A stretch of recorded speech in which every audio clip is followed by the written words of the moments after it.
Ladies and gentlemen, welcome back to the studio right here on Rocky Top, first edition of Bragging Rights here for the 2018 fall semester. I'm Adam Vrzal. Our two contestants today, Jacob Botter, Nick Stokes. Guys, how we feeling? Pretty all right. A little confident. I'm feeling good. Feeling confident? Jacob, last year's big winner, looking to defend his crown. We're going to discuss some college football today. So, Mr. Botter, are you ready? I'm real ready. Mr. Stokes, are you ready? Yes, sir. All right, let's get it on. Remember, it's a friendly game, but I will allow punching. Cool. So we are going to discuss some college football. Here's how the game works. I've got 5 questions. Each contestant will get a minute to give me their best answer to the question, and then they'll each get a minute to rebuttal the opposing contestant's answer. Sound good, guys? Sounds good. Cool. All right, so we are going to start off with who do you guys think is the best quarterback in the nation? We got quarterbacks like Will Grier for West Virginia, Tua Tagovailoa for the University of Alabama, Dwayne Haskins for Ohio State, Justin Herbert for Oregon, and Jarrett Stidham for Auburn. Jacob, you're the reigning champion. We'll start with you. It's not Stidham, I can tell you that much. Little Auburn fan over here. But the best quarterback you're going to find in college football today is Justin Herbert from Oregon. This guy is everything you want in your signal caller. They went 6-2 with him last season. Then he got hurt. They're right back where they picked up. Right now, I believe they're 4-1 with a loss in a game they should have won to Stanford. He's a 6'6" freak athlete. He is fast. He can run. He can throw. He's currently completing 65% of his passes, 1,400 yards in only 5 games, and 15 touchdowns to 5 interceptions. It's a really good ratio right there. Against Stanford, who I think is the best defense in the Pac-12, 78% of his passes were completed. And these aren't dink and dunks. He's averaging over 10 yards per completion. This is time to pay attention to Oregon football. I think they really could win the Pac-12 this year, and a large part of that is Justin Herbert. All right, so he says Justin Herbert. Nick, who you got? Excuse me, that is an interesting take you got there, but I'm going to disagree with you. I think it's obviously Tua Tagovailoa out of Alabama. This is the guy that was inserted into a matchup a national championship game at that, and literally caught the entire world off guard with his stellar play. This year, that stellar play has continued. This guy has, in 5 games, 1,100 yards, 14 passing touchdowns, and 75% passing completion rating. Come on now. It's obvious that Tua Tagovailoa is the best quarterback in college football, seeing that he's literally about to change the way that every program recruits quarterbacks. Every team is probably going to head to a more 2-quarterback system moving forward in the NCAA. Every team. Yep. Every team needs 2 quarterbacks? Yep. I don't think you need 2 quarterbacks. You don't need 2 quarterbacks. He changed the game. You certainly don't need 2 quarterbacks if you've got a guy like Justin Herbert back there who can stand tall in the pocket, very poised, very accurate. He's going to be the #1 pick in the draft. He's going to be the first quarterback off the board if it's not a guy like Ed Oliver going first or Nick Bosa. It's going to be Herbert. Herbert is the best quarterback you're going to find in the country. I don't think Tua is as good, and here's why. It's because Tua has the supporting cast that Justin Herbert does not. If you're playing in Alabama, you're playing in the cushiest possible system. Like I said on that first segment, cushiest system. Like I said in the first segment, Jake Coker is a national champion. Jake Coker is a national champion. Jake Coker is not a very good quarterback. I don't know what he's doing right now, but it's certainly not playing quarterback.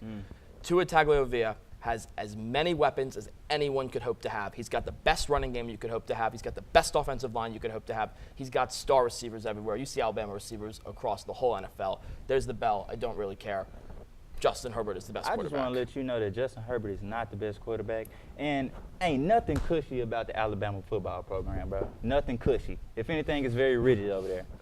Like, if anything, they're definitely filled up in every position on the depth chart. If anything, I feel as if Tua's ability to outperform or continuously have stellar play on the field with all those options just solidifies his greatness. 75% completion to all those options? Come on, dude. I don't like it. You ain't got to like it. But I'm right regardless. You feel me? It's up to him regardless. We are starting off with a bang. So scoring goes from the booth and my personal opinion. Right now, booth is tied. Jacob, you get the first point on the for question number 1.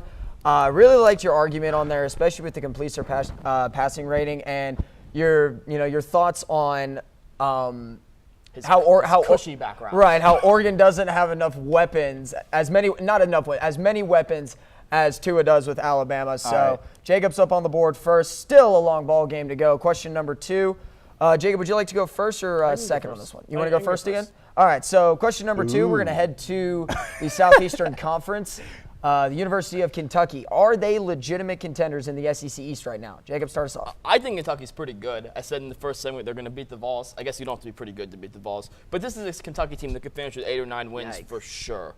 But that is not making them a contender in the SEC, especially even not in the East. The East is weaker than the West. You're still not contending for the SEC title if you have 8 or 9 wins, like I think Kentucky will. And there's one reason for that, and that is because of the University of Georgia football team. We know, we saw this last year, Georgia is a very deep, very talented team. I don't feel like I have to really go in depth about them because we just played them. We know exactly what Georgia has on their sideline, and it's definitely not what Kentucky has. Kentucky's played a pretty weak schedule so far this year. They got their cupcakes in. They played Murray State. They played Central Michigan. They beat Florida. They beat Mississippi State, South Carolina. All those are pretty good teams. None of those are great teams. None of those teams are exactly scaring you unless you're the Vols. But Kentucky's opponents this season have gone 11-13 combined. That's not great. We're going to see what happens when they play A&M. We'll see what happens when they play Missouri. We'll definitely see what happens when they lose to Georgia. But until every player this year on Georgia's team falls off a cliff somehow, then Georgia's winning the SEC East, and Kentucky's not a contender. All right, so he says no. You have a different opinion? I'm going to be honest. Ladies and gentlemen, you heard it here first. Kentucky is serious this year.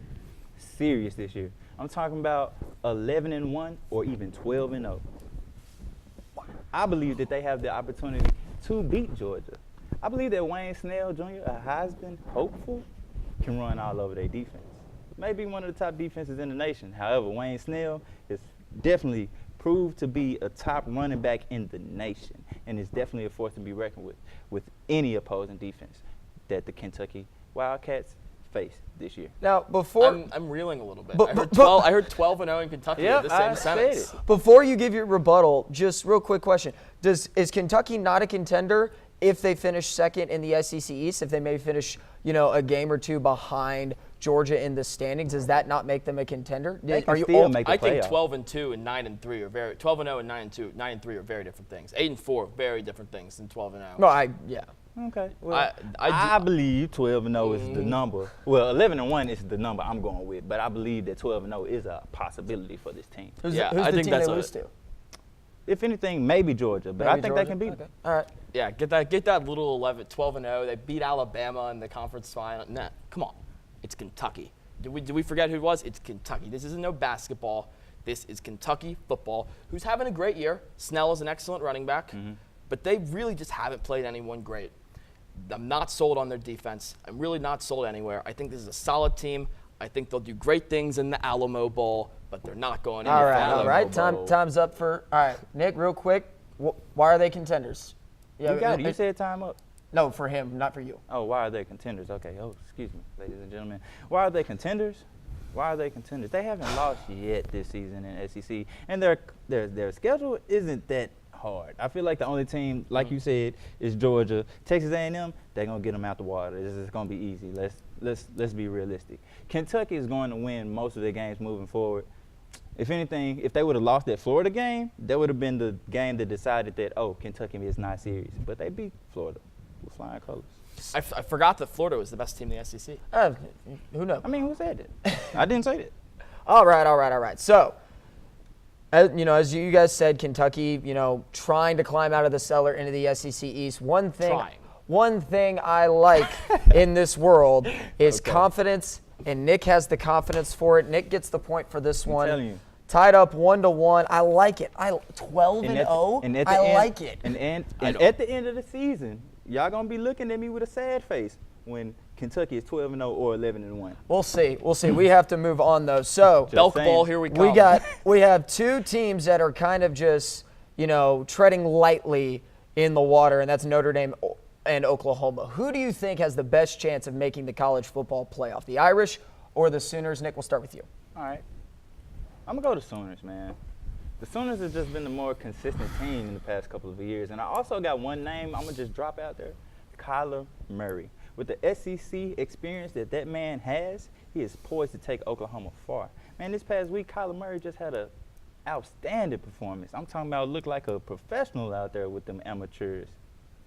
Kyler Murray is the guy. He's going to lead Oklahoma far. I don't necessarily think they'll win the playoffs, but if anything, they definitely have a shot at ending the season top 6 or above. Yeah, I once again don't like it. Kyler Murray is a professional. You ain't gotta like He's it. a professional baseball player. Okay. He's a good college quarterback. But how about the Notre Dame Fighting Irish, one of the most explosive offenses you will ever find in college football? This is a team that can score on literally any play, and you can say that about Oklahoma too. But here's the difference. Notre Dame has a little defense. They have a solid little defense. A solid little. A solid little defense. Little. Oklahoma has a bad little defense. Oklahoma's defense is going to get roasted. Baylor just put up 33 on Oklahoma. I have no faith in Oklahoma's defense.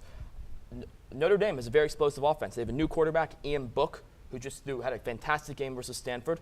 They have some excellent defenders. Jerry Tillery had 4 sacks against Stanford and a forced fumble, and they just got back their best offensive player. Dexter Williams, the running back, ran for 161 games in his first game back from suspension. This is one of the most explosive guys you will find. 161 yards in his first game. All right. Explosive guys you'll find. All right. Nick, real quick. I mean, just the simple fact that 161 games is not an option for running stats. It is for Kyler Murray. Get some baseball in there. Whatever. Anyway, look, if anything, Kyler Murray's experience as a dual athlete increases his arm and his precision in the pocket. And he has the ability to run outside and do whatever he wants to do. Scramble, he's had the SEC experience. He has that experience. He knows that it just means more, and he's taking it to the Big 12, okay? Do you hear me? Now, hear me out. Oklahoma. It does just mean more. It does. Yeah. We know that. We all know that. So, with that said, Kyler Murray is definitely going to take that attitude to Oklahoma, and I know for sure that they have a better chance of making it deep in the playoff run. Here's what I got to say. Oklahoma's schedule on the way here out is hard. Right. And this is the Big 12. You know everyone loves beating up on each other in the Big 12. Oklahoma still has Texas. They still have TCU. They still have Oklahoma State. And they still have West Virginia, who really can make a case to be a top 5 team right now. Sound like maybe 4-1? Sounds like a very hard schedule to me. If you look at Notre Dame's schedule, they beat Stanford, they beat Michigan. Those are the 2 best teams you're going to find. They still have Virginia Tech, they still have USC. Neither of those 2 teams are what you would expect them to both be. Virginia Tech just lost to Old Dominion. USC is a true freshman starting quarterback. They're not playing great either. I think Notre Dame has a very real chance at 12-1, that one loss coming in the playoffs to Alabama. All righty. So both good points. In my personal opinion, Oklahoma's performance against Army, pretty atrocious. Vanderbilt against Notre Dame, also pretty atrocious. But the key to this one, Kyler Murray was suspended last week for disciplinary reasons. He played the second half. I'm not going to lie. Yeah, but, can you really rely on him? And with that confidence in it, Botter gets the point. I think his, the analysis on Notre Dame's schedule, I think, was, pretty good. You understand who they're playing and, the difficulty or lack of there against some of these teams that they'll be taking on. So Jacob's up 2-1 here. Moving on. I think we need a recount. I don't think so because it was unanimous. Moving on to question 4. Who has the best chance of beating Alabama? It doesn't have to be somebody on their schedule. It could be somebody that they could maybe meet in the college football playoff. Notre Dame, maybe? I'm not going to go with Notre Dame. I'll go with Georgia. I think Georgia is an excellent football team. We see this every single season. They have a very stacked defense, which is something that you're going to need to beat Alabama. A guy that we talked about in that first segment is DeAndre Baker, who locked down Marquez Callaway on Saturday. He really might be the best cornerback in the country. He really probably is. They have Monty Rice, who's an excellent linebacker. He flies around the field. He's so fast. But the difference between Georgia and any of the other Bama teams that could beat them is Georgia's offense. The way to beat Alabama is to put up a bunch of points really fast. We see that all the time. We see that when Ole Miss was with Bo Wallace was out there beating Alabama. You need that offense to be explosive. You need a bunch of points, and Georgia has an explosive offense. Jake Fromm, DeAndre Swift, Mecole Hardman, Tyler Simmons, Riley Ridley. I could yell these names for hours. Well, you're not going to yell the names for hours because I'm cutting you off on this one. And that's what you need. Nick. You just bored me, bro. I just want to let you know that Georgia's a great team. Mm-hmm. They don't match up to Alabama at all, though. Alabama is definitely going to be more than prepared to take on the Georgia Bulldogs, unlike Tennessee. Sorry, Tennessee fans. But I'm going to tell you the one thing or the one reason why I feel as if this team is going to beat Alabama. Schedule. Auburn plays Alabama the last week of the regular season this year. And I believe that Alabama is going to be so high on the horse, seeing that they will be going into that matchup undefeated. They're going to be so high on the horse, they're going to believe in themselves, and they may not bring the type of intensity that they usually do to that field, and I believe Auburn is going to capitalize on it. All right, so Jake, one question for you. You know, at least from what I saw in the game versus Tennessee, I wasn't really much impressed with Georgia's offense, especially because they went up against a Vols defense that wasn't very good. So what makes Georgia's offense so explosive? Auburn just about lost to Southern Miss, right? We're on the same page here? They did 28 to 14. Yeah, that's what I thought. Georgia's offense is very explosive. I think we totally saw that against the Vols. They did put up 38 points. Like we said, they got a little lucky on those fumbles, but Georgia consistently is scoring a lot of points, and I think something that gives them a really underrated chance, excuse my little grammar, of beating Alabama is having Justin Fields. I think that is a huge part of Georgia's offense. We saw him, get that handkerchief out of here. We saw him run that little read option and tote it into Tennessee's end zone multiple times. I think that with an explosive quarterback, you need that backup quarterback. We see teams, you want to have a really good backup quarterback. If that quarterback can bring an extra element, then I think that really helps the explosiveness of the offense. And once again, Riley Ridley, Mecole Hardman, DeAndre Swift, those are three of the most explosive guys you are ever going to find in college football. This is coming from the person who earlier in the show said you don't need two quarterbacks. Just saying. Just saying. So Just saying. Moving on. Okay, so you think that the Tigers can defeat Alabama in Bryant-Denny when Alabama's most likely to be undefeated with an SEC West chance on the line, when I don't think Auburn's going to have a chance of going to the SEC championship? I mean, I got a feeling Auburn's going to have two losses going into it. So how does Auburn beat Alabama in Bryant-Denny? Well, I feel like, if anything, you got to know that you're up against literally the world. And I feel like Auburn is going to know that. No one's going to pick them to win except me, because I'm always right, ladies and gentlemen. Check my track record. So, with that said, Auburn has what it takes. Their defense is stacked. Their defense is definitely stacked. I don't care what you all may think. Their defense is definitely stacked. They have what it takes to stop Tua. I feel like that's the only team in the nation that has what it takes to stop Tua. I see you shaking your head a lot, but I think your rebuttal probably won't necessarily negate what I have to say, ladies and gentlemen. I'm done. All right. It took 2 tries. All right. So this one, this one's a hard one. In my personal opinion, if I were to give it to who I think is, would actually beat Alabama, it would be Georgia, but that's not how bragging rights works. It's about who comes with the best argument. And I gotta say, I think I'm gonna give it to Nick. I know you are. I like it. I liked it. I like the enthusiasm. I like the passion that he picked Auburn with, and just Tennessee fans. He's an Auburn fan. This is unfair. I also don't like Georgia, so. Oh well, you lost regardless. It's fine. It was another unanimous decision. Sorry, take it up with the other people. They have 2 votes as well to go along with it. All right. So tie-breaking question. Let's bring you back to the Vols. We're all on neutral sides here. What will be the Vols' final record? Remember, to be bowl eligible, they're going to need to beat Charlotte. They're going to need to beat Mizzou. They're going to need to beat Vandy, and then they're going to have to beat 2 of the 3, South Carolina, Kentucky, and Auburn. Final record for Tennessee, what is it? It pains me a little bit to say this. I'm going to go 4-8 for the Vols. They're going to repeat the 4-8, but they will not go winless in the SEC this year. They're going to beat Vanderbilt. So like we did, let's go through this schedule really quick. I think they're going to lose to Auburn. I honestly have no idea why you put it on those 3 games. I think they're going to lose to Bama for sure. And yes, they will lose to Kentucky. But South Carolina's a different beast. Like we said, Will Muschamp, very good against the Vols. But I'm going to pick them to win that game. I'm going to say that this is the year. I think South Carolina this year is weaker than they have been in a while. And then Missouri, Drew Lock is going to tear apart Tennessee's secondary. I personally think that Missouri has been very, very, very aggressively mediocre this year. But aggressively mediocre. Aggressively mediocre. Give me a record. Give me the Vols 4-8. I already gave you the record. All right, just so give me the Vols 4-8, because I definitely don't see why the Vols can't beat a Vandy team that just barely survived the game with TSU. All right, Nick, give me a record.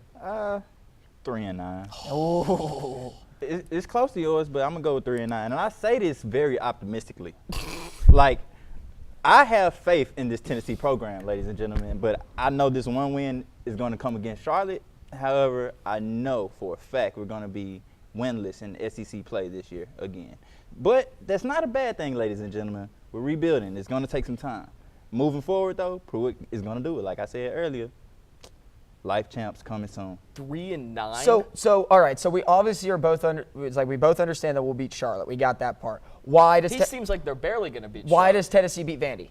Because Vandy sucks. So do we. I can't argue with that. There you go. There you go. Now, here's the thing. Here's the thing. Tennessee has so many good recruits on this team. There are a lot of really talented players. And we just saw against Georgia that they played way better than anyone would have ever picked them to do. And I think if they can keep bringing that fight that Pruitt was crying over in the presser, they keep bringing that fight every single week, there is no way they lose all these SEC games. Like I said, Vandy barely lost to TSU. Barely beat. Yeah, barely beat. Thank you, Adam. You're a sweetie. I know. Vandy is not a good football team this year.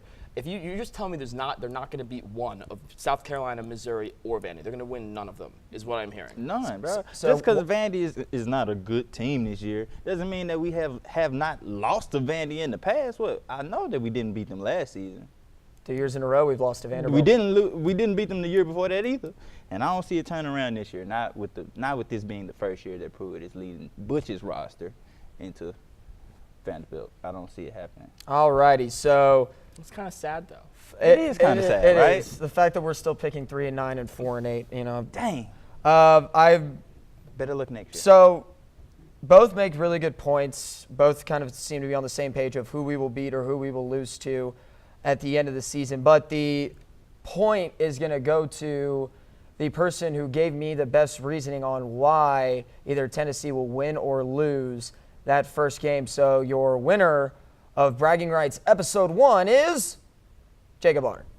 Jacob Otter takes the win, but we do have a special treat for everybody. We've got our bonus question. It's all right. Not everyone can be a winner. That we're going to throw out. Nick. Okay. Nick, if you get this question, we may consider a tie. We don't know yet. We may consider it. So we got one bonus question. We have three producers here on Sports Mecca. We have William Dowling, we have Corey Sanding, and we have myself. Who's the best producer on Sports Mecca? Jacob, we'll start with you. Yeah, you suck, Will sucks, definitely Corey. Fair enough. All right, Nick. All right. I'm going to go with Will. Will the Thrill. You know what I'm saying? He's here facilitating every episode, making sure everybody in their position. You know what I'm saying? He also makes sure that these guys know what they're doing behind the camera, knowing which buttons to press. He also tells them what to do, when to switch. And I think he's just the greatest. Yeah, Will's too scared to come on camera. Corey does those little Vol sideline reports from the sideline of the Tennessee football games. That is some true dedication. That is the utmost class, the best reporter that this program has ever seen. You know what? Honestly, I don't even have a rebuttal. You got it. Well, neither of you get points because neither of you said me. So Jacob still takes the win. First episode of Sports Mecca. Thank you so much for tuning in for Bragging Rights. Adam Vrzal, Jacob Otter, Nick Stokes. Guys, thank you for coming on today. We'll see you guys next week for Sports Mecca and another edition of Bragging Rights. So long, folks. We'll see you later from Rocky Top. Stay stoked. These guys.